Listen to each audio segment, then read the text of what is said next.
விஜய் பாட்டிலுக்கு 10 ரூபா, பாட்டிலுக்கு 10 ரூபான்னு பாடுற அளவுக்கு அது பெருசாச்சு. இங்கே 1000 சட்டை கிழிஞ்சிருக்கோம் முது பக்கம். ஏய் எப்படி போட்டுக்கிறான் பாரு, சட்டை அயன் பண்ணாமல் சட்டை போட்டு போகிறான். ஏய் உனக்கு பின்னாடி கிழிச்சு விட்டுக்கிறாங்க, அதை பாரு. அடி வாங்கிட்டு வெளியே வந்து அடி வாங்கினதை கூட என்னை வந்து அப்படியே முதுகை தட்டி செல்லமாக முதல்வர் தட்டி கொடுத்தாருன்னு சொல்கிற அளவுக்கு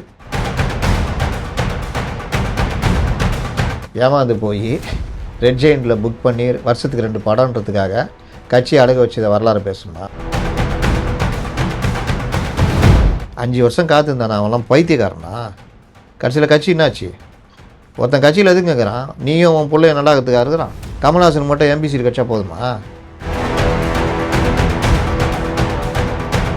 எல்லா அமைச்சர்களும் அவர்கள் சமூகம் சார்ந்த கூட்டங்களை கலந்துக்கிறது, ஜாதி பெருமை பேசுறது. அப்போ பாஜக வந்துடும் அப்படின்றத வச்சுக்கிட்டு ஊழல் முறைகேடு எது நடந்தாலும் கேட்காத ஒரு கூட்டத்தை, பெரும் கூட்டத்தை உருவாக்குனாங்க. பழிவாங்கும் விதமாகத்தான் இந்த தேமுதிக வச்சு இங்கே இருக்கக்கூடிய இந்த மக்கள் நல கூட்டணி கட்சியில் ஃபுல்லாக வந்து காலி பண்ணிட்டாரு ஸ்டாலின். கிட்டத்தட்ட ஒரு பழி தீர்க்கிற மாதிரியான ஒரு எண்ணம் கூட வைக்கலாமா? அந்த அளவுக்குலாம் நாலேஜ் எல்லாம் கிடையாது.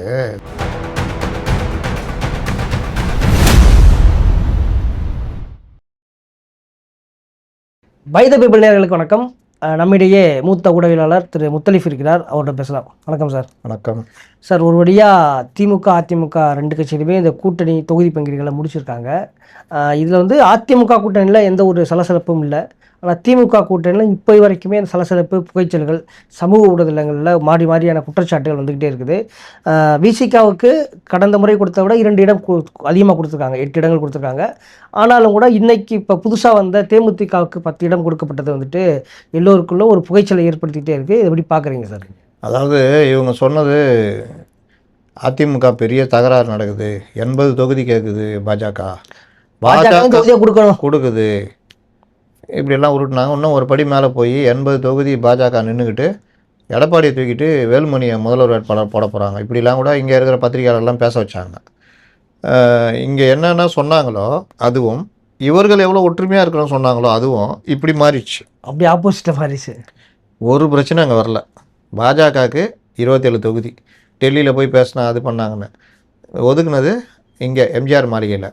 ஆனால் இங்கே கூடவே ஸ்டாலின்ற இவர் கலைஞர் மாதிரி கிடையாது.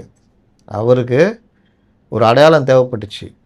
அந்த டைமில் உதவி பண்ணது, கூட இருந்தது, அடையாளத்தை, மரியாதையை கொடுத்தது மக்கள் நல கூட்டணி கட்சிகள் ப்ளஸ் காங்கிரஸ். 2019 அதை வச்சு தான் ஜெயித்தாங்க. அதுக்கு பிறகு 2021 வேலையை காமிச்சிட்டாங்க. எல்லாருக்கும் சிங்கிள் டிஜிட்டு. அப்போவே இவர்கள் கொந்தளிச்சிருக்கணும். ஆனால் இவர்கள் அடங்கி போனாங்க. எதுக்கு அடங்கி போனாங்கன்னா மாற்று இல்லை. இன்னொன்று, ஒரு கொள்கையை சொல்லி வந்துட்டோம், சரி என்ன பண்ணுறது? அவங்களும் 10 வருஷமாக ஆட்சியில் இல்லை, நான் கொஞ்சம் கூடுதல் தொகுதி நிற்கணுன்றாங்க. சரி ரைட்டு, கொஞ்சம் தியாகம் பண்ணுவோன்னு பண்ணாங்க. அப்படி அவர்கள் இறங்கி போனதே அவர்களுக்கு இதுவாக மாறிடுச்சு. அப்போ என்னென்னா, இந்த விஷயத்தை திமுக எப்படி பார்த்துச்சுன்னா, இவர்கள் நம்முடைய தோழமை கட்சிகள் இல்லை, அடிமை கட்சிகள்ன்ற மாதிரி பார்க்க, விங்கு மாதிரி பார்க்க ஆரம்பிச்சிச்சு. அவங்கள்ட்ட இருக்கிற மகளிர் அணி, மாணவர் அணி, அந்த மாதிரி இடதுசாரி அணி, தலித் அணி, தேசிய கட்சி அணி, இடதுசாரி அணியில் 2 அணி, முஸ்லீம் அணிலாம் யாருக்குன்னா அவங்க அடைக்கலம் இல்லை, சிறுபான்மை அடைக்கலமானே மூடி வீணிலன்னு ஒரு பாட்டில் ஒரு கதாநாயகி பாடம், அந்த மாதிரி அடைக்கலம் ஆகிட்டாங்க.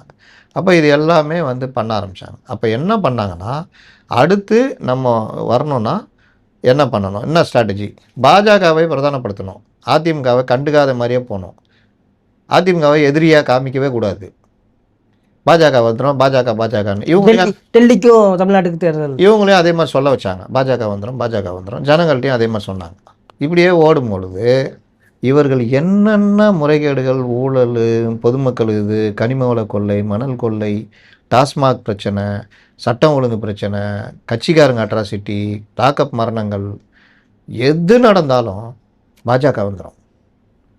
அங்கே பார், இங்கே பார், மணிப்பூரில் பார், இப்படியே பேசினாங்களே தவிர இந்த தோழமை கட்சிகள் கொஞ்சம் கூட இந்த அரசுடைய அவலங்கத்தை எதிர்த்து பேசவே இல்லை. ரொம்ப சமீபமாக சொல்கிறேன், அஜித்குமார் இது அவங்க குடும்பத்தை போய் பார்க்குறது, கண்டிப்பாக காவல்துறை பண்ணணும். சாத்தான்குளம் தீர்ப்பு, எடப்பாடி பழனிசாமி பதவியில் இருக்க விலகணும். அஜித்குமார் காவல்துறையை சரி பண்ணணும், அப்படி மாறிச்சு. அப்படி இந்த மாதிரிலாம் ஆணவ படுகொலை வாயே திறக்க மாட்டோம். ஆணவ படுகொலைக்கு எதிராக தனிச்சட்டம் நாங்கள் ஏன் போடணும்? அது கலைஞருக்கு பிறகு திமுக அதனுடைய சுயத்தன்மை இழந்துட்டு வருது. திமுகவுக்குன்னு ஒரு சுயத்தன்மை இருந்ததுல்ல, கண்டிப்பாக சமூக நீதி, ஜாதி மறுப்பு, சுயமரியாதை எல்லாமே போச்சு. இன்னைக்கு அதிமுகவில் கூட சொல்கிறது கிடையாது. என்னது, நாங்கள் வந்து பெரியாரின் பேரன்கள், சுயமரியாதை அது இதுன்னு உருட்டுறது கிடையாது. ஆனால் இவர்கள் இவ்வளோ உருட்டிக்கிட்டு இன்றைக்கி பார்த்தீங்கன்னா எல்லா அமைச்சர்களும் அவர்கள் சமூகம் சார்ந்த கூட்டங்களில் கலந்துக்கிறது, ஜாதி பெருமை பேசுறது, கண்டிப்பாக பட்டியலின மக்களை வந்து பட்டியலின கட்சியினுடைய தலைவர்களே அவமானப்படுத்துறது, இது எல்லாமே நீ திருமாவளவன் ஒரு பேர் சொல்லி சமூக வலைதளங்களில் பண்ணுறாங்கல்ல, கண்டிப்பாக மிகுந்த வருத்தத்துக்குரிய விஷயம். ஆனால் அப்படி நடந்துக்கிட்டது யாருன்னா ஒரு அமைச்சர். அப்போ அந்த மாதிரி விஷயங்கள் எல்லாமே இவர்கள் பண்ண ஆரம்பிச்சிருக்குது.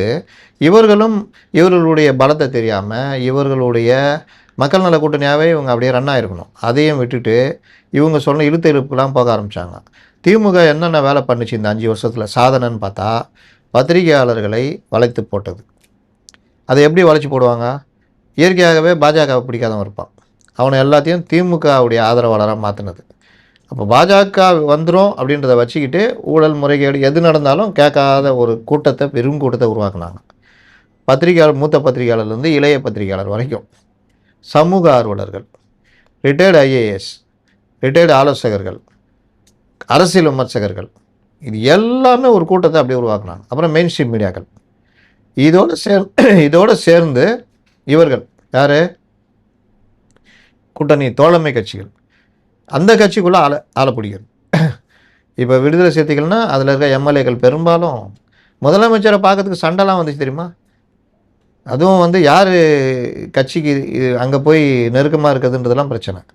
சிபிஎம்மில் சு வெங்கடேசன், கே பாலகிருஷ்ணன், கனகராஜ், அருணன், இந்த மாதிரி டீம் எல்லாம் திமுக ஆதரவாளராக மாறிட்டாங்க, விங்காவே மாறிட்டாங்க. இன்னும் பல பேர் சொல்லுவேன், கோச்சிக்குவாங்க. இது சிபிஐ, அது ஆல்ரெடி எந்த கட்சியோட இருக்குதோ அந்த கட்சியோட இப்போ ஐக்கியமாகிடும். முத்தரசன், அவர் பேர் முத்தரசன் இல்லை, கட்சிக்குள்ளே முட்டரசன், முட்டு கொடுப்பாரான் அந்த அளவுக்கு. அதனால் முட்டரசன் யாருக்கு? ஆளுங்கட்சிக்கு. அப்போ அவர் பேர் முட்டரசன். மதிமுக என்ன எதிர்த்து கட்சி தொடங்குறியா? முதல்ல ஒன்று அழிக்கிறேன்ட்டு இன்றைக்கி மதிமுகவை அழிச்சிட்டாங்க. கண்டிப்பாக 3 தொகுதி உதயசூரியன். அப்போ கட்சியிலேருந்து 3 பேர் திமுகவில் சேர்ந்துடணும். ஒரு தொகுதி பம்பரம். பம்பரம் இல்லை, பம்பரம் எப்படி கொடுப்பாங்க? அவன் கட்சியை தீப்பெட்டி அங்கீகாரத்தில் இருந்து என்ன சின்னம்? அங்கேயே தீப்பெட்டியில் தான் என்ன சுயேட்சை சின்னம், அந்த மாதிரி சுயேட்சை சின்னம். அப்போ அந்த கட்சி துடை தெரியப்படுகிறது. முடிச்சிட்டாங்களா? கண்டிப்பாக. சிபிஎம் சிபிஐக்கு 5 தொகுதி, வெளியில் மான மரியாதை போச்சு இத்தனை வருஷம் முட்டு கொடுத்ததில்ல. மொத்தத்தில் தனக்கு ஹெல்ப் பண்ண, தன்னை நம்பி வந்த, தன்னை அடையாளப்படுத்திய அந்த தோழமை கட்சிகளை கருவறுத்துட்டாங்க. 2016 வந்துட்டு தேமுதிக வந்து திமுக கூட்டணிக்கு போகிறதா இருந்துச்சு. இந்த பழம் நழுவி பால் விழுகின்ற மாதிரியாக சொல்லிச்சு. இந்த சூழ்நிலை தான் மக்கள் நல கூட்டணி பக்கம் தேமுதிக போயிட்டு திமுகவோட வெற்றி வாய்ப்பு போயிடுச்சு. ஸோ அதுக்கு பழிவாங்கும் விதமாகத்தான் இந்த தேமுதிக வச்சு இங்கே இருக்கக்கூடிய இந்த மக்கள் நல கூட்டணி கட்சியில் ஃபுல்லாக வந்து காலி பண்ணிட்டாரு ஸ்டாலின். கிட்டத்தட்ட ஒரு பழி தீர்க்கிற மாதிரியான ஒரு எண்ணம் கூட வைக்கலாமா? அதை அந்த அளவுக்குலாம் நாலேஜெல்லாம் கிடையாது. சுயநலத்துக்கு ஏற்ப அவர்கள் செயல்பட்டார்கள். என்ன சுயநலம்? அதிமுக ஒன்றும் இல்லைன்னு காமிக்கணும், அங்கேருந்து யார் வந்தாலும் சேர்த்துக்குவோம். ஓபிஎஸ் எல்லாம் சேர்த்துக்கிட்டாங்கன்னா பார்த்துங்களேன். தாவேகாவே கண்டுக்கல, ஓபிஎஸ்ஸை கிட்டே சேர்க்கல, வேறு வழி இல்லாமல் இங்கே வந்து பையனோட சேர்ந்துனாப்புல. இது ஒன்று.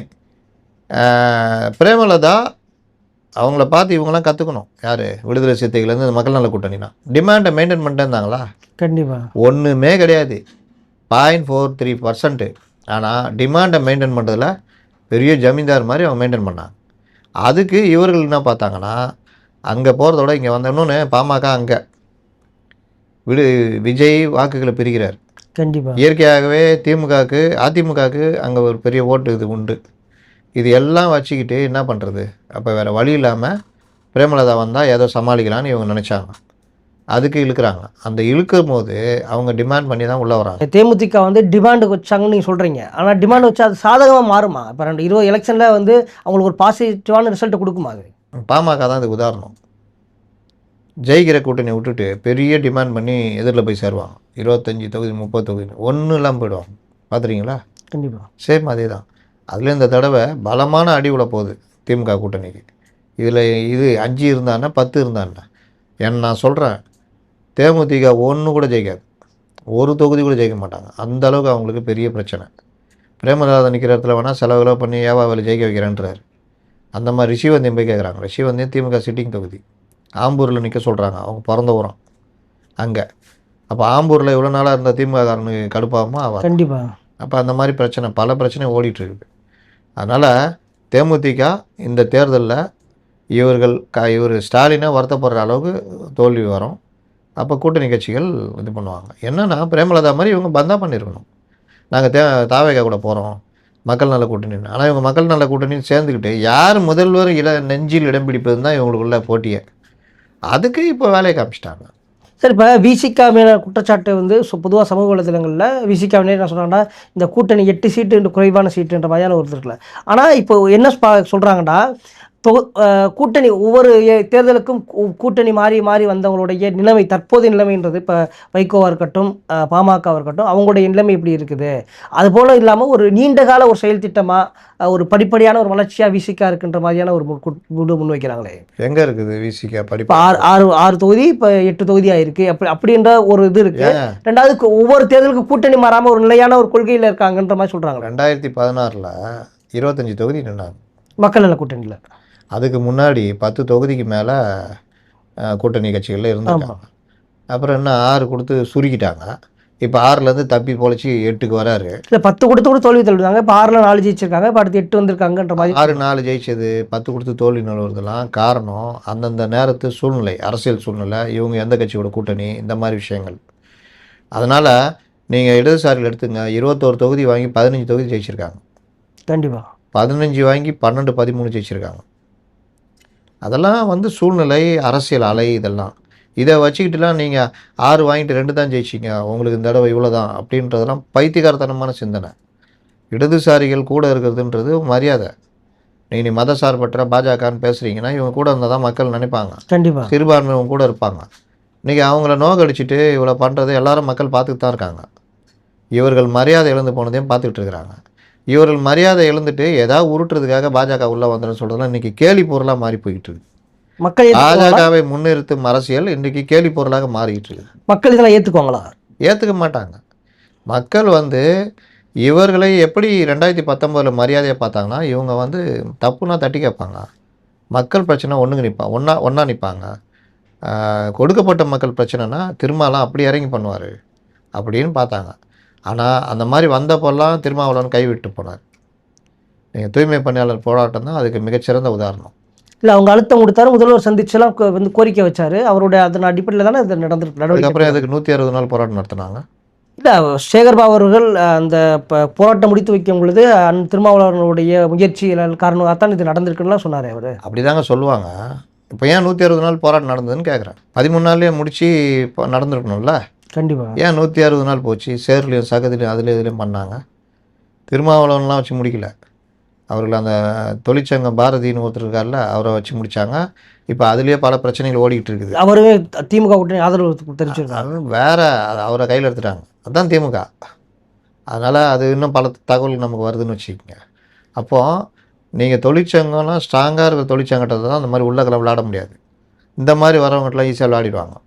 அவங்களுக்கு தேவையானே அதை நிறைவேற்றினா அவங்க அதோட மாறிக்குவாங்க. அப்போது இருந்தாலும் 160 நாள் அந்த மக்களுடைய வீரம் செறிந்த போராட்டம், அதை நம்ம மறுக்கவே முடியாது. கண்டிப்பாக. அப்போ அந்த போராட்டத்தை வேடிக்கை பார்த்துருந்தது சிபிஎம்மும் சிபிஐயும் விடுதலை சிறுத்தைகளும். காங்கிரஸுக்கு இதை பற்றிலாம் கவலை இல்லை. அவங்க என்றைக்கே மக்களை விட்டு அந்நியப்பட்டு போயிட்டாங்க. அப்போ இவர்கள் அதை கண்டுக்கவே இல்லை. சும்மா அடையாளத்துக்கு ஒரு நாள் நைட்டு போய் பார்த்துட்டு வந்தாங்க. அன்றைக்கி அவர்களை அப்புறப்படுத்தும் பொழுது கூட இவர்கள் அதுக்கு எதிர்ப்பு தெரிவிச்சாங்களா? கண்டிப்பாக கண்டனம் தெரிவிச்சாங்க. என்ன கண்டனம் தெரிவித்தாங்க? இல்லை, இப்படி பண்ணியிருக்கக்கூடாதுன்ற மாதிரியான கண்டனம் தெரிவிச்சிருக்காங்க. முணங்குனாங்க. அதையும் காவல்துறை சொல்லியிருப்பாங்க. ஆமாம். கூலிப்படம் பார்த்துட்டு வந்தார், அதை சொன்னாங்களா? இல்லை, அதை மென்ஷன் பண்ண. காங்கிரஸ்கார் ஒரு படி மேலே போய் முதல்வர் ஏன் கூலிப்படம் பார்த்தார் தெரியுமா? அந்த மக்களுக்கு என்ன செய்யணும், அந்த படத்தை பார்த்து தெரிஞ்சுக்கிட்டு வந்து பண்ணாருன்னாங்க. சொன்னாங்களா இல்லையா? இந்த மாதிரி ஞான சூனியங்கள் தான் இன்றைக்கி நிறைஞ்சி இருக்குது. கூலி படத்தில் ரஜினி அதை கொலை பண்ணிகிட்ருப்பார், 10 கொலை 15 கொலைன்னு. இது கூலின்னு போட்டவுடனே என்ன நினச்சிக்கிச்சு, அதில் தொழிலாளர் வர்க்கத்துக்கு சம்மந்தமாக படம் இருக்கும், அதை பார்த்துட்டு வந்து காலையில் சிற்றுண்டி இலவசம் போட்டார்ன்ற அளவுக்கு உருட்டினாங்க. அது பெரிய வைரலாச்சு. இதுதான் அப்போ மக்கள் சாம்சங் போராட்டம், போக்குவரத்து தொழிலாளர் போராட்டம், மருத்துவர்கள் போராட்டம், இடைநிலை ஆசிரியர் போராட்டம், எத்தனை நீங்கள் நின்னீங்க கூட. கரண்ட்டு பில்லு வருஷம் வருஷம் ஏற்றுனாங்க. ஏதாவது ஒரு கண்டனம் தெரிவிச்சிங்களா? மின்சார வாரியம் உங்களுக்கு மின் உற்பத்தியே பண்ணலை 5 வருஷத்துலன்னு அன்புமணி ராமதாஸ் குற்றச்சாட்டு நேரடியாக வச்சார். அதுக்கு உங்களால் மறுப்பு சொல்ல முடிஞ்சதா? இல்லை மின்சார வாரியத்தில் பெரிய சங்கமாக இருக்கிற சிஐடியு ஏதாவது மார்க்சிஸ்ட் கட்சி ஏதாவது வாய் திறந்ததா? முறைகேடே நடக்கலையா? அந்த 5 வருஷத்தில் முறைகேடே நடக்கலையா? கண்டிப்பாக. அப்போ எங்கே போனீங்க? மண்ணுக்குள்ளே தலையை புதைச்சிட்டிங்களா? டாஸ்மார்க்கில் பாட்டிலுக்கு 10 ரூபா மேட்டரை வெளியே கொண்டு வந்தது யார்? யார் கொண்டு வந்தா? பத்திரிகையில் தான் கொண்டு வந்து பத்திரிகைகளா? பத்திரிகைகள் யார் தகவல் சொன்னது? சிஐடியு. டாஸ்மாக்கு, சிஐடியு தொழிற்சங்கம் இந்த பிரச்சனையை வெளியே கொண்டு வராங்க, போராட்டம் நடத்துகிறாங்க. அதனுடைய பொதுச் செயலாளர் திருச்செல்வன்றவர் பேட்டி கொடுக்குறாரு. அவர் தான் டீட்டெயிலாக சொன்னார். அவர் சொன்ன பிறகு தான் அந்த விஷயம் பெருசாக பற்றிக்கிச்சு ஊடகங்களில், குறிப்பாக சமூக ஊடகங்கள் தான் அது பெருசாகிச்சு. கண்டிப்பாக. பத்திரிகைகள்லாம் கிடையாது. பத்திரிகைகள் தான் தெரிஞ்ச கதை தானே. அப்போ சமூக ஊடகங்களில் பெருசானோன்னா இந்த மேட்டர் பெருசாக பற்றிக்கிச்சு. அது செந்தில் பாலாஜிக்கு நம்ம விஜய் பாட்டிலுக்கு 10 ரூபா, பாட்டிலுக்கு 10 ரூபான்னு பாடுற அளவுக்கு அது பெருசாச்சு. அது காரணம் சிஐடியு, அதன் பொதுச் செயலாளர் திருச்செல்வன். அவர் ஒரு தொடர்ச்சியாக ஒரு 2-3 இதுக்கு பேட்டி கொடுத்தாரு. அதுக்கப்புறம் அவர் ஆஃப் பண்ணிட்டாங்க. யார்? திமுகவா? சொந்த கட்சியிலையா? இனி நீ பேசக்கூடாது. நீ என்ன இதெல்லாம் பேசுகிற? என்னை கூப்பிட்டு தலைவர் கோச்சிக்கிறாரு. எம்ஏ பேபியா? நம்ம தலைவர் ஸ்டாலின். ஓ, ஸ்டாலின் இப்போ உங்கள் தலைவரா? கோச்சிக்கிறாரா? ரைட்டு, இனிமேல் நான் பேசலை. மின்சார வாரியத்தில் அவ்வளோ முறைகேடுகள், அவ்வளோ விஷயங்கள். உங்களுக்கு மின்சார கட்டணத்தை ஏற்றுனாலும் நஷ்டத்தை தவிர்க்க முடியல. அதை நீங்கள் கேட்டிங்கன்னா அந்த தொழிற்சங்க தலைவர்கள் புட்டு புட்டு வைப்பாங்க. கண்டிப்பாக. அந்த தொழிற்சங்க தலைவர்களை யார் போய் கேட்டாலும் பேட்டி கொடுக்கூடாதுன்னு சொல்லிக்கிறாங்க. யார் அவங்களுக்கு வாய் புட்டு போட்டது? போக்குவரத்து தொழிற்சங்கம். அவ்வளோ பிரச்சனை. நீங்கள் என்ன சொன்னீங்க? ஓய்வு பெற்ற பணப்பலன்களை தர்றோம். நீங்கள் ஆட்சிக்கு வந்து 5 வருஷமாக அதே நிலைமை தான். போனஸுலேருந்து ஊதிய உயர்வுலேருந்து எதுவுமே பண்ணலன்னு பெரும் போராட்டம் நடத்தி லாஸ்ட்டில் தொழிற்சங்க தலைவர்களை மண்டியிட வச்சு அதை பற்றியே பேச விடாமல் பண்ணீங்களா இல்லையா? கண்டிப்பாக. அதுக்கு பிறகு ஆவினை ஒன்றும் இல்லாமல் போச்சு. என்ன பண்ணீங்க? ஏதாவது வாய் திறந்தீங்களா? இவர்களை பாதிக்கிற, மக்களை பாதிக்கிற விஷயத்தில் கூட இவர்கள் வாய் திறந்ததே இல்லை. அப்போ கம்யூனிஸ்டுக்கு என்ன மரியாதை இருக்கும்? மின்கட்டண உயர்வில் வந்து இப்போ விலைவாசி உயர்வுலேருந்து எதுக்காவது நீங்கள் போராட்டம் நடத்திருக்கீங்களா? நீங்கள் ரோட்டுக்கு வந்ததே கவர்னர் எதிர்த்து போராட்டம் நடத்துறது தான். கண்டிப்பாக. வேறு ஏதாவது விஷயத்துக்கு போராட்டம் இல்லை, மத்திய அரசு எதிர்த்து போராட்டம் நடத்துறதுக்கு. ஆணவ படுகொலை நடந்தது என்ன பண்ணீங்க? நீங்கள் எல்லோரும் ஒடுக்கப்பட்ட மக்களுக்கு நிற்கிறவங்க தானே. பெண்கள் குழந்தைகளுக்கு எதிரான குற்றச்சம்பவங்கள் அதிகமாக நடந்ததில்லை? நிச்சயம். 5 வருஷத்தில் நீங்கள் என்னதான் ஆர்ப்பாட்டம் நடத்திருக்கீங்களா? பெண்கள் பாலியல் பலாத்காரம் செய்யப்பட்டு, சிறுமிகள் பாலியல் பலாத்காரம் செய்யப்பட்டு கொல்லப்பட்டது நடந்துச்சு. ஏதாவது பண்ணீங்களா? வேங்கை வயலுக்கு ஏதாவது உங்களால் பண்ண முடிஞ்சதா 5 பேரால்? நீங்கள் எதுக்கு தோழமை கட்சிகள்னு? நீங்கள் திமுகவே தான் மாறிட்டீங்க. ஒத்த கொள்கை எங்களுக்கு. நீங்கள் எடப்பாடி பழனிசாமி என்ன சொன்னார்? அதுக்கு எல்லாரும் ஒன்றா போய் திமுக ஜாயின் பண்ண வேண்டியது, தனித்தனியாக கட்சி நடத்துறீங்கன்னு கேட்டார். என்ன நான் போராட்டம் நடத்திருப்பீங்க ஏடிஎம்கே பீரியடில். கண்டிப்பாக. இப்போ எங்கே போச்சு? பிரச்சனையே இல்லையா? ஏங்க ஜாப் ராக்கெட்டு மேட்டரில் மாட்டினவர் செந்தில் பாலாஜி. முதல்வரே 2018 இவர் விடமாட்டான்னு ஆட்சிக்கு வந்து அது உள்ளத்து வைப்பான்னு பேசினார்.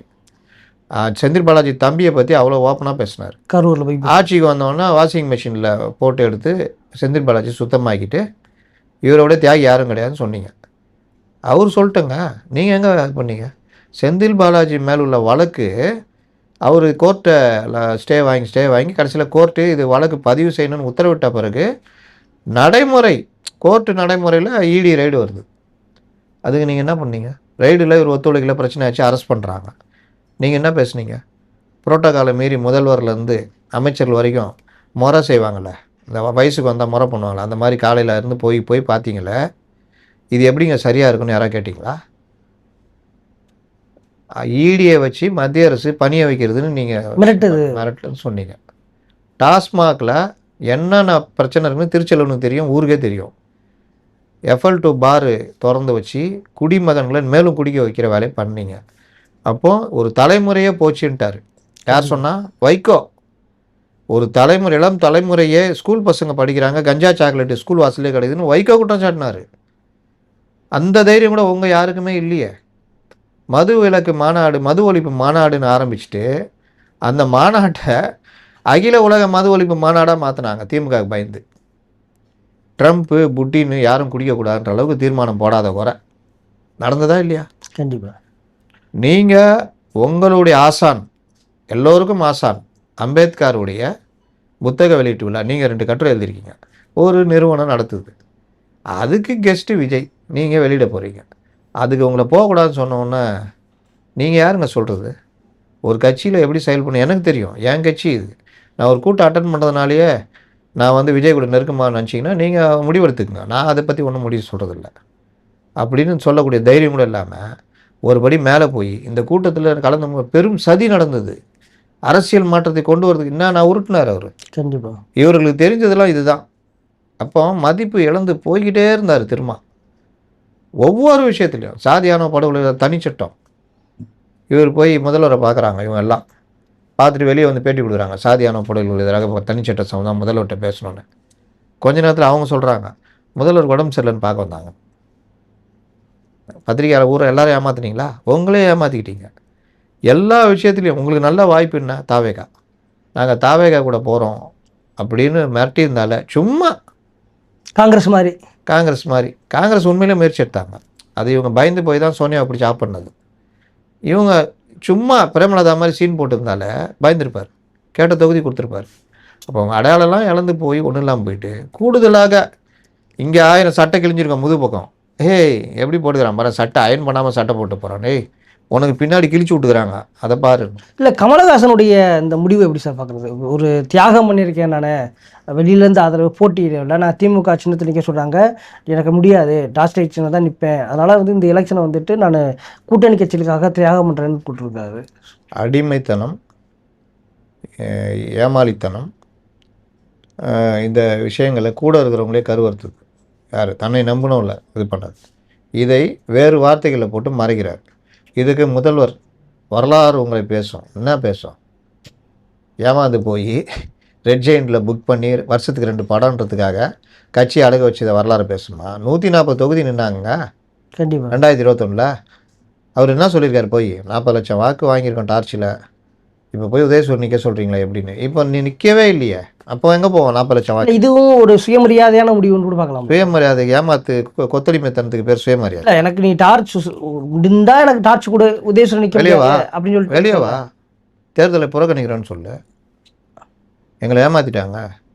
எம்பி கொடுத்துருக்காங்களே, எப்படி எம்பி கொடுத்துருக்காங்களே, எம்பி கொடுத்தாங்க, அதனால் ஆதரவு கொடுத்தோம். இப்போ எங்களை கருவறுக்கிற வேலை பண்ணுறாங்க. 40 லட்சம் வாக்குகள் எனக்கு இருக்குது. ஏங்க ஒரு பண்ருட்டி வேல்முருகன் இருக்கிற சுயமரியாதை கூட இல்லையேங்க. நீ போய் இன்றைக்கி விஜய் கூட கை கோர்க்கலாம்ல. நாங்கள் தாவேகா கூட கை கோர்க்குறோம். 30 சீட் நாங்கள் நிற்கிறோம். இவ்வளோ ஆள் இருக்கணும். 6 பேர் இருக்கிறாங்க, நல்லா தெரியும் எனக்கு, பேர் முதல் கொண்டு தெரியும். ஆனால் அங்கேயே நீ என்ன பேசிடணும்? ஏங்க இது பண்ணுறது நியாயம் கிடையாது. வேணா 4 உதயசூரியன் வச்சுக்கிங்க, 2 டார்ச் நிற்கிறோம் அப்படி, இல்லாட்டி 3 இல்லை, மொத்தமே அவங்க 2 சீட்னு சொல்லியிருக்காங்கன்னு நினைக்கிறேன். இல்லை 4 தரேன் நான் உதயசூரியனில் நில்லுங்க. அப்போ இதை பேசணும். வைகோ 2011 பண்ணார், 12 சீட்டு தரேனாங்க ஜெயலலிதா, 14 கேட்டார். தரலன்னா தண்ணி குச்சி ஈவினிங் ஃபுல்லாக கூட்டம் நடத்தினார். நைட்டு வரைக்கும் அவரே பேசியிருந்தார்.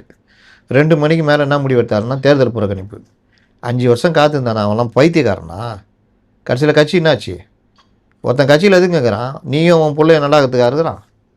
கமல்ஹாசன் மட்டும் எம்பி சீட் கட்சா போதுமா? 5 வருஷமாக காத்து கிடக்குறானே. அவனுக்கு ஒரு எம்எல்ஏ சீட்டு, அது உதயசூரியன் நின்னா இதில் நின்னாண்ணே. இப்போ ஏதாவது வாங்கியிருக்கணும்னு சொல்லுவாங்க. வாங்கியிருக்கணும்ல. இல்லைன்னா புறக்கணிக்கிறேன், வாயா எல்லாம் போகலாம், உன் விருந்தாது இதாவது. எம்பி பதவி நான் ராஜினாமா பண்ணுறேன். என்னங்க இப்படி பண்ண சொல்கிறீங்க? படக்குன்னு இந்த மாதிரி வார்த்தை சொல்லிட்டீங்க. இல்லை, ரோசப்பட்டா அப்படி தானே பண்ணிருக்கணும்.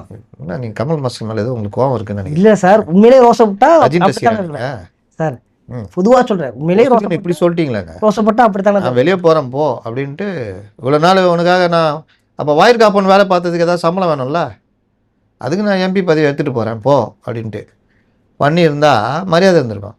போய் விஜய் கூட சேர்ந்துட்டு தம்பி அன்றைக்கி தான் தம்பி பற்றி தெரிஞ்சுக்கிட்டேன் அப்படி இப்படின்ட்டு உருட்டியிருந்தீங்கன்னா நீங்கள் எது பேசினாலும் புரிய போகிறதில்ல. 5 நாள் ஆகும் புரியறதுக்கு. நீங்கள் வாட்டில் பேசிட்டு கமல் கூட விஜய் கூட ஜாயின் பண்ணியிருக்கலாம், மரியாதையாக இருந்திருக்கும்ல. எம்எல்ஏ நின்று ஜெயிக்கிறானோ தோக்குறானோ அவங்க அந்த 1 மாதம் ஜாலியாக இருப்பான்ல, வெள்ளை வேஷம் போட்டு வணங்க, மறந்து விடாதீர்கள், இருந்து விடாதீர்கள், அதான் பேசிட்டு போகலாம். போச்சா? 6 பேரை பலி கொடுத்துட்டிங்களா? இதுக்கு பேர் தியாகமா? தியாகம் என்பதே குர்பான்மை குர்பான் ஒரு பாட்டு வரும் இஸ்லாமிய இதில், பக்ரீத்துக்கு இதில் பிள்ளைய பலி கொடுக்க கூட்டு போகல. அந்த காலத்துலலாம் நரபலி கொடுப்பாங்க. அப்போ இறைவன் தோன்றி தடுத்து ஆட்ட பலியிட செஞ்சாராம். அந்த மாதிரி இவருக்கு கூட்டு போய்கிறாப்புல 6 பேரையும் பலி கொடுத்துட்டாரு. அதுக்கு பேர் தியாகமா. இதில் வேறு வரலாறு உங்களை பேசும் அவர். அப்புறம் இவர் ஒரு புரியாத தமிழில் கமல்ஹாசன் கூட ரொம்ப பேசி பேசி இப்போ திருமாவளவனுக்கும் தமிழ் வார்த்தையில் கடினமான வார்த்தையெல்லாம் போட ஆரம்பிச்சு. நீ ட்வீட் போட்டுக்கிறார் என்னென்ன அந்த வார்த்தையே எனக்கு கண்டிப்பா. சொல்ல வரல. இதுதானே இவருடைய சாமர்த்தியம். 5 வருஷத்தில் இவர் என்ன சாமர்த்தியத்தை வளர்த்துட்டாங்க தெரியுமா? அடி வாங்கிட்டு வெளியே வந்து அடி வாங்கினதை கூட என்னை வந்து அப்படியே முதுகை தட்டி செல்லமாக முதல்வர் தட்டி கொடுத்தாருன்னு சொல்கிற அளவுக்கு பேசுகிற சாமர்த்தியத்தை தான் வளர்த்துருக்காங்களே தவிர கட்சியை காப்பாற்றுற எந்த ஏற்பாடும் கிடையாது. இன்னைக்கு காலையில் வந்து முதற்கட்ட வேட்பாளர்கள் அறிவிச்சிருக்காங்க. எப்படி பார்க்குறீங்க? முதல் கட்ட வேட்பாளர் வந்து குழந்தைங்களோட தெரியும் ஏன்னா முன்னாள் அமைச்சர்கள் அவங்க தொகுதி தான் நிற்க போகிறாங்கன்னு. இது ஒரு இன்னைக்கு நல்ல நாளுன்றதுனால வெளியிட்டிருக்காங்க. ஒரு 23 பேர் தேர்தல் வாக்குறுதி நின்று பேசும். குறிப்பாக அந்த வீட்டுக்கு அரிசி அட்டைதாரர்களுக்கு ஒரு ஃப்ரிட்ஜுன்றதான ஒரு திட்டம்ன்றது எப்படி பார்க்குறீங்க? உங்களுக்கு எல்லா விஷயத்துலையுமே உங்களுக்கு ஃபுல்ஃபில் பண்ணுற அளவுக்கு இன்றைக்கி அந்த தேர்தல் அறிக்கை இருக்குது. நீங்கள் 7.5% 10% மாற்றுறது நீட்டு, கண்டிப்பாக கல்வி கடன் ரத்து, இவங்க சொல்லிட்டு செய்யலை. 10% ஏன் கொடுக்கலன்னு கேட்டுட்டு செய்யலை, அதை நான் செய்கிறேன்றாரு. விவசாயிகளுடைய நெல்லுக்கு ஒரு குவிண்டாலுக்கு 4500 கரும்புக்கு 4000. இவங்க 2500 பெரிய மார்த்தட்டிட்டாங்க. கரும்புக்கு டன்னுக்கு 4000. விவசாயிகளுக்கான இது, நெசவாளர்களுக்கான இது, தாலிக்கு தங்கம் திட்டம் மீண்டும் 100% சூரிய ஒளி சூரிய ஒளி இதுக்கு இது பண்ணுறது. இன்னும் ஒரு படி மேலே போய் சூரிய ஒளி மின்சாரத்துக்கான எல்லா விஷயத்தையும் மத்திய அரசு கொடுக்குது. அதை இங்கே இம்ப்ளிமெண்ட் பண்ணுறது வேலை பண்ணாங்கன்னா இன்னும் சூப்பராக இருக்கும். எனக்கு ரொம்ப பிடிச்சது மது கடைகளை படிப்படியாக நான் குறைக்கிறேன் மூடுறேன்றது. மது போதைக்கு எதிராக தனி அமைப்பு முதல்வர் கீழே இயங்குன்னு சொன்னது, கஞ்சா போதைகளுக்கு எதிராக அது வந்து ஒரு நல்ல ஒரு வரவேற்பு. பத்திரிகையாளர்களுக்கு இந்த இணையதளம் அவர்களையும் பத்திரிகையாளர்லாம் அங்கீகரித்து அங்கீகார அட்டை கொடுக்குறேன்றது ஒன்று. குறிப்பிட்ட வருஷம் ஒர்க் பண்ணால் அந்த இதை கொடு இந்த இதை கொடுன்னு எதுவும் இல்லாமல் அவர்களுக்கு ஓய்வூதியம் மற்ற பலன்கள் கொடுக்குறோம் அப்படின்னு சொன்னது நல்ல விஷயம். ரூபாய் கடன், வட்டியில்லா கடன், வீடு கட்டுறதுக்கு வட்டியில்லா கடன், வீடு இல்லாதவர்களுக்கு வீடு கொடுக்குற இது, இந்த மாதிரி பல விஷயங்கள் அறிவிச்சிருக்காரு. செஞ்சார்னா அடுத்த 5 வருஷம் கூட அவர் எக்ஸ்டெண்ட் ஆகலாம், வந்துட்டு 5 வருஷம் கூட எக்ஸ்டெண்ட் ஆகலாம். அந்தளவுக்கு இவருக்கு கொஞ்சம் செய்வார் அப்படின்ற நம்பிக்கை மக்கள் இருக்குது. 6 சிலிண்டர் 3 சிலிண்டர்னா கொடுப்பாருன்னு, சிலிண்டருக்கு 100 சொல்லிட்டு அதை கூட கொடுக்க முடியாத இவர்கள் இனிமேல் என்ன வாக்குறுதி சொன்னாலும் மக்கள் நம்ப போகிறதில்ல. சார், இப்போ பொருளாதார நெருக்கடின்று தொடர்ந்து இருக்குது. அவர் எடப்பாடி பழனிசாமிகிட்ட பத்திரிகையாளர் கேட்ட கேள்வி அது. பொருளாதார நெருக்கடி இவ்வளவு சூழல் இருக்கும்போது மறுபடியும் இந்த மாதிரியான ஒரு கவர்ச்சிகரமான திட்டங்கள் வந்து எப்படி பார்க்குறது? நம்ம விஜய் சொன்னார்ல, லீக்கேஜ் 30% போச்சு அப்படின்னு. அந்த மாதிரி லீக்கேஜ் திட்டங்களை முறையாக பண்ணுறது, செலவினங்களை குறைப்பது, ப்ளஸ்ஸு வருவாயை பெருக்கிற வேலை பண்ணுறது, மாற்று பொருளாதாரத்தை தேடுறது. இப்போ பால் உற்பத்தியிலலாம் நீங்கள் பெருசாக கவனம் செலுத்தினோன்னா அதில் பெரிய வருமானம் வரும். இன்றைக்கி இந்தியாவில் உலக லெவலில் பெரிய நிறுவனங்கள்னு பார்த்திங்கன்னா அமுல், குஜராத்துடைய பால் இது ஆவின் மாதிரி, அவன் இன்றைக்கி வேர்ல்டு லெவலில் இருக்கான். அவனுக்கு பெரிய அந்நிய செலவாணி கிடைக்குது. அங்கேயும் மதுவிலக்கு இருந்தும் அந்த பொருளாதார தேவைகளை வந்து பால் உற்பத்தியில் தான் பண்ணுறாங்க. உத்தரப்பிரதேசம், பீகார்லாம் நம்மளோட 3 மடங்கு பால் உற்பத்தி அதிகம். நமக்கு எல்லா வாய்ப்பும் இருந்து நம்ம பண்ணலை. மனோ தங்கராஜ் மாதிரி ஆளெல்லாம் போட்டிங்கன்னா ஒரு வீடியோ வந்துச்சு பார்த்தீங்களா, பீர் அடிச்சு ஊறுகாய் தொட்டுக்கிறாரு. அவர் தானே அது, அப்படி தான் சொல்லப்படுது. அப்படி தான் சொல்லப்படுது. அவரை மாதிரியே இருக்குது அப்படின்னு சொல்லலாமா? இன்னும் பல விஷயங்கள் இருக்குது அவரை பற்றி. அவங்க கட்சிக்காரனே எழுத்து வெளியே விட்டுனுக்கிறான். அதுதான் திமுகவுடைய சிறப்பு. அப்போது லாஸ்ட்டில் அவர் ஆவினை பண்ணுறத விட ஆவினை எவ்வளோ மோசமாக கொண்டு போகிற லெவலுக்கு அவர் கொண்டு போயிட்டார். பால் கொள்முதல்லாம் குறைஞ்சி போச்சு. ஆவின் இன்றைக்கி ஒன்றுமே இல்லை. நந்தினி கர்நாடகாவுடைய இது நம்மளோட கம்மியாக கொள்முதல் பண்ணுறாங்க. ஆனால் அதில் அதிக கொள்முதலை நந்தினி கொள்முதல் பண்ணுது. இன்றைக்கி நந்தினி இந்தியாவில் 2வது பெரிய இதுவாக இருக்குது. நமக்கு நம்மளுடைய ஆவின் ஒன்றும் இல்லை. ஹெரிட்டேஜிலேருந்து தனியார் நிறுவனங்கள் பெரிய அளவில், தனியார் நிறுவனங்கள் பால் விலையை எனக்கு உயர்த்திட்டு போகுது. அது தடுக்கிறது கூட இவங்களுக்கு திராணி இல்லை. இந்த மாதிரி பல விஷயங்களில் இவர்கள் மோசமான ஒரு இதை போய்கிட்டு இருக்கிறாங்க. இது எல்லாத்தையும் அவர் வந்து இந்த தேர்தல் அறிக்கையில் நான் இதெல்லாம் பண்ணுவேன், மாற்று இது கொண்டு வரது உண்மையிலே நல்ல விஷயம். கறவை மாடுகள் திட்டம்லாம் அறிவிச்சாருன்னா உண்மையிலே இன்னும் நல்லாயிருக்கும். பார்ப்போம் அவர் தேர்தல் அறிக்கையில் சொல்கிறாரான்னு. சார், முக்கியமாக வந்து நேற்று ஒரு உச்சநீதிமன்றம் வந்து ஒரு தீர்ப்பு வழங்கிச்சு. ஒரு வழக்கினுடைய அடிப்படையில் தீர்ப்பு. அதாவது மதம் மாறிய கிறிஸ்தவர், அதாவது பட்டியல் மதத்தில் வந்து கிறிஸ்தவர்களுக்கு மதம் மாறியவர்களுக்கு வந்து அவங்க SC/STயில் வரமாட்டாங்க அப்படின்ற மாதிரி ஒரு தீர்ப்பு. ஆனால் அதிமுகவோட தேர்தல் அறிக்கையில் விருப்பப்படி கிறிஸ்தவ மதத்துக்கு மாறியவர்கள் பட்டியலின மக்களுக்கான சலுகைகளை பெறுவதற்கு வழிவகை செய்யப்படும் அப்படின்ற மாதிரியான ஒரு சொல்லி உச்சநீதிமன்ற உத்தரவு கொடுத்துருக்கு. அதை மீறி ஸ்டேட்டு தனியாக சட்டம் போட்டு அது சட்டத்தை நிறைவேற்றி எங்கள் ஸ்டேட்டில் நாங்கள் இது பண்ண போகிறோன்னு சொல்லி கொண்டு வந்து அரசாணையெல்லாம் போட்டு பண்ணணும். அது வந்து பட்டியலின மக்கள் மத்தியில் பெரிய அளவில் வரவேற்பு பெறும். ஏன்னா இன்றைக்கி பட்டியலின மக்களில் பெரும்பாலானோர் மதம் மாறி இருக்கிறார்கள் கிறிஸ்தவர்களாக. அவங்களுக்கு அந்த இது கொடுக்கக்கூடாதுன்றது வந்து இடஒதுக்கீட்டில் தீர்ப்புகளில் முக்கியமானது ஒன்று. இவர் சொல்கிறது வந்து ஏங்க ரொம்ப சிம்பிளாக சொல்கிறேங்க. அவர் எடுத்து வச்சிட்டாரு. அது பெரிய அளவில் பிரபலப்படுத்துகிற வேலையை அதிமுக ஐடி விங்கும் அவருடைய ஸ்ட்ராட்டஜி டீமும் பண்ணணும். அதுதான் தேர்தலில் ஜெயிக்கும். இதெல்லாம் சாத்தியப்படும். அந்த உச்சநீதிமன்ற தீர்ப்பை தாண்டி சட்டங்கள் அதெல்லாம் பண்ணலாம். தனிச்சட்டம் கொண்டு வந்து அதை நிறைவேற்றி அதை கொண்டு போய் பண்ணலாம். நிச்சயமா சார். உங்களுடைய நேரத்தை ஒதுக்கி உங்களோட கருத்துக்களை பகிர்ந்துட்டு ரொம்ப நன்றி சார். நன்றி.